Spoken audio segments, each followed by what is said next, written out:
માતાઓના મોટા મોટા મંદિર બનાવી દીધા, પણ કુળદેવીને હરખું કોઈ મઢે હરખો સાફ કરવા નહીં જતા એવી વસ્તી બેઠી છે. તોથી ભલું થાય. શું મેલડી જ કામ કરે? અરે કુળદેવીની રજા હોય તો જ મારા જેવી મેલડી કામ કરે, ને કે દુનિયાની મેલડી પાછી પડે.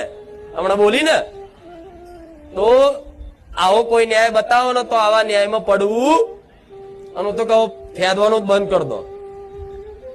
જો કદાચ આવી ગલતી હોય અને તમને ખબર છે કે મેં આ વ્યક્તિને વગર વાંકે માર્યો તો, અને એકદમ ભોળિયો ને સીધો ને ભગત માણસ હતો, એનો કોઈ દોષ નતો, છતાં મેં એને માર્યો ને એનો નેહાકો પડ્યો, અને કદાચ મને એવું લાગે છે કે કદાચ આની માતાનું મારા ઘેર દુઃખ હશે, તો કોઈ પૂછવાની જરૂર નહીં. એના આગળ જઈને બે હાથ જોડી માફી માંગી લેજો કે ભાઈ મારી ભૂલ ચૂક થઈ હોય માફ કરજે, મને ગુસ્સામાં કદાચ ક્રોધમાં અહંકારમાં કદાચ તને બે લાફા માર લીધા, પણ આજ મને પસ્તાવો થયો છે, એટલે તારી માતાનો જે દંડ પાણી થતો એ કરી દઈશ.